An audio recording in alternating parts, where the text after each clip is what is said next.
Hello, David here at merchantaccounts.ca. Today I am going to tackle the topic of why it's so hard for airlines and travel businesses to get credit card processing and why they have to post so much collateral to the processor to get approval, and a little bit about what you can do to reduce it. Stay tuned, we'll dig in a second. So it was hard even before COVID for travel businesses and airlines. So this would be like tour operators, cruise lines, airlines, hotels, vacation rental properties, all of the stuff that people, well, we're talking about vacation related things here usually, although there could be business travel and stuff. The point is people pay for something and they usually don't get it right away because most people don't travel instantly. They plan their trips. And so it means that they're paying for today for something that might not be happening for up to 90 days or 6 months in advance. Or hey, I'm Canadian, we have not a very long summer. People that go to a cottage for the same week every summer and they don't want to lose that week, they will book that thing almost a year in advance. By the time they leave, they're booking the next year. So this is my way of saying for travel, people often pay well in advance. Well, why does that matter? It matters tremendously. Visa MasterCard's policy is as follows. Cardholders, when you pay for something, you're going to get it. If you don't get it, you're entitled to your money back. You can do that by what's called a chargeback. That's where if I pay for something and I don't get it, I can call my bank and say, hey, this guy took my money, paid on my card, never got it, I want you to charge it back. And so that is the core principle protection that's built into credit cards for consumers, and it's a great and tremendous benefit. And I've discussed this in multiple videos on this channel now. Well, why does that matter? First of all, if the dispute comes in and that the business that took the payment no longer has the money because it's gone out of business, it's failed, that doesn't change anything. The cardholder still has to get their money back. But where does it come from? It comes from the processor. If the cardholder needs their money back, but the merchant doesn't have it, the processor comes up with it. That is the risk to the processor. Now apply this concept to the idea of people book travel well in advance. Well, if let's say that I have a Bluetooth earpiece here. If I buy this online, this is going to be at my house within 3 days, barring a, snowstorm or something that stops it. I'm going to get it really quickly. And I'm going to plug it into my phone, turn it on. I'm going to know if I like it. And if I'm not going to like it, I'm going to dispute it pretty darn quickly. By the time a week has gone by, you basically know whether there's going to be a dispute on that transaction or not. Now take an airline. If I book a trip for, 90 days out, there's 90 days that exist in which something could happen, in which an airline could fail.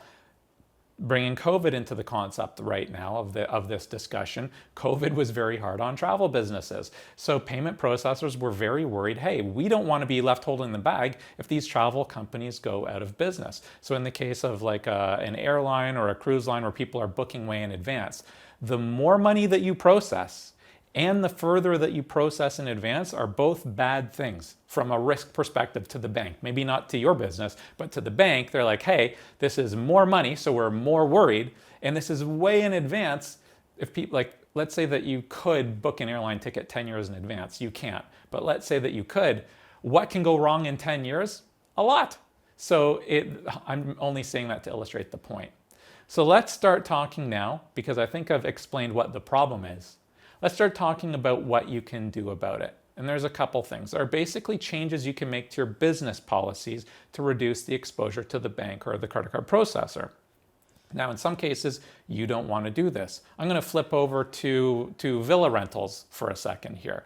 If you have a villa rental business, maybe you like taking 50% of the money at the time of the booking and 50% 60 days before arrival. And that might make the bank feel like, hey, this is a lot of chargeback risk because they're taking a huge hunk of money up front and a lot of time is passing.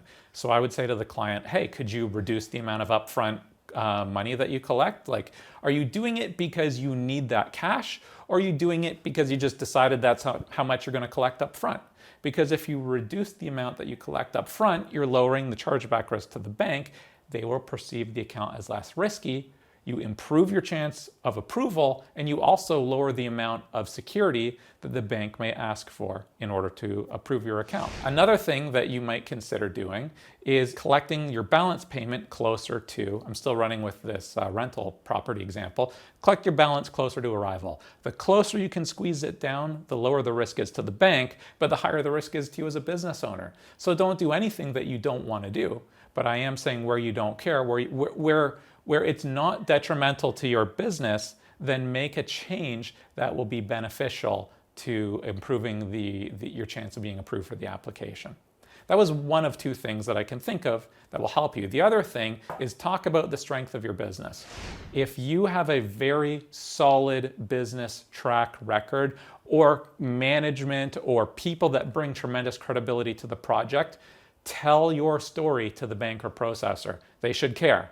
If they don't care, it means they're not paying attention. It means they wouldn't have been a good person to work with. It almost is like stopping a problem from occurring in the first place. So where you have like either you're really profitable or you have lots of money in the bank or you have correlated businesses that could guarantee the performance of the new travel business, tell your story and make sure that the processor is listening. They should care who you are. They should care why you're credible. They should care because it lowers their risk. And that's how you know you're working with a good payment processor.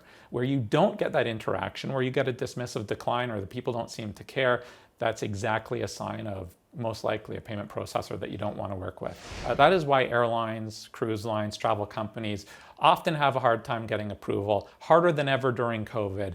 You know, if you work in these industries, we do a lot of work like this at merchantaccounts.ca. I work with quite a number of travel business. I've been doing it for many years. So if you have any questions, reach out to us at merchantaccounts.ca. We'll see if we can help. And otherwise, I hope this video was helpful. And you can even use some of these tips here if you have an existing payment processor and you feel your collateral is too high to go back and try and make a compelling case. Hey, you need to start releasing more money to me because you're not paying attention to who we are as a business. And if they are dismissive of your concern, you should look for another processor.